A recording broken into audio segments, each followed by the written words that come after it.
बहुत कम दिनों में अपनी मकबूलियत को लोहा मनवा चुके मोहम्मद मुजाहिद उर्फ रॉकी वार्ड नंबर 43 से वार्ड काउंसिलर का इंतखाब लड़ रहे हैं। साथ ही इनका दावा है कि ये तरक्की के नाम पर इंतखाब लड़ रहे हैं। बीते 5 साल कबल जब इनकी शिकस्त हुई थी तो उसके बाद भी इन्होंने वार्ड की तामीर और फलाही कामों पर ख़ास तवज्जो दी थी। यही कारण है कि आज लोग इनसे ज़्यादा हमदर्दी रखते हैं।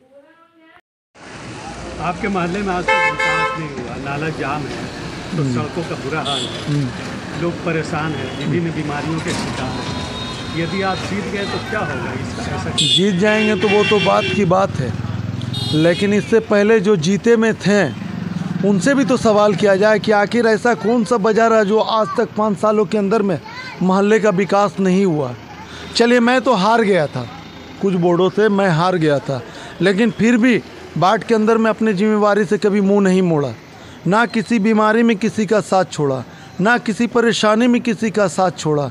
आप एक बात पर गौर कीजिए, पिछले 5 सालों में अगर विधि व्यवस्था बिगड़ी भी है, वार्ड नंबर 43 की तरफ विधि व्यवस्था बिगड़ी भी है, तो प्रशासन को काफ़ी हद तक का तकलीफ़ का सामना करना नहीं पड़ा, ना किसी पब्लिक को सामना करना पड़ा, क्योंकि उस स्पॉट पे मैं खुद उतर के उस घटना को संभाला है। लेकिन कहा जाता है कि जहांगीर सारा काम करता है। जहांगीर तो इतना काम किए हैं, इतना काम किए हैं कि भाई उनके बारे में तो हम भी नहीं बता सकते हैं।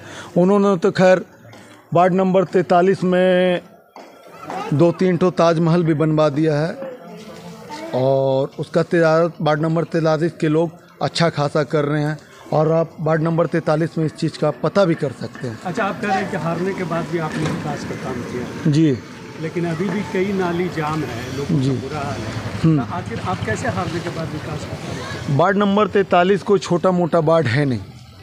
वार्ड नंबर 43 में हमसे जो संभव प्रयास हो सका हमने अपने दम से किया।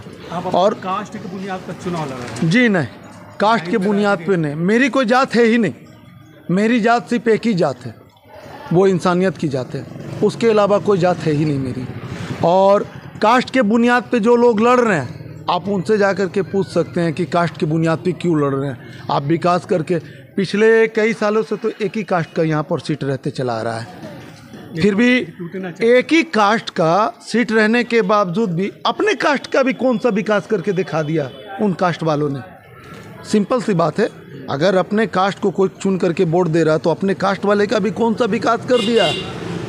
समय आता है, चुनाव का वक्त आया तो आप मेरे नाना लगते हैं, आप मेरे दादा लगते हैं, आप मेरे रिश्तेदार लगते हैं, आप मेरे दोस्त लगते हैं, ये लगते हैं। चुनाव ख़त्म हुआ, ना कोई नाना ना कोई दादा ना कोई रिश्तेदार। इतना सवेरे जगाने मत आ जाओ यार, इतना सवेरे उठाने मत आ जाओ यार।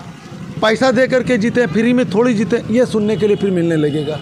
कास्ट की बुनियाद पे अगर वोट करते हैं तो मेरा कोई कास्ट नहीं है, हम हर एक कास्ट के हैं। आपकी वालदा भी यहाँ से चुनाव लड़ी? जी बिल्कुल, मेरी वालदा भी रही हैं। मेरे वालदा के टाइम में भी जितना विकास हुआ है, मेरे वालदा के टाइम में नगर परिषद था, और जितना विकास नगर परिषद के समय में कर दिया गया है, हो सकता है नगर निगम बनने के बाद भी आज तक उतना विकास वार्ड नंबर 43 में नहीं हुआ है। आप क्या समझे कि इस बार आपको लोग वोट दे देंगे? अब वो तो लोगों पे सूट करता है, वो लोगों पे सूट करता है। मैंने अपने बैनर में एक चीज़ लिख दिया है, जात पात का भेद नहीं, मानवता धर्म हमारा है, झूठा वादा कभी नहीं, विकास हमारा नारा है। क्या नाम हुआ? मोहम्मद मुजाहिद उर्फ रॉकी।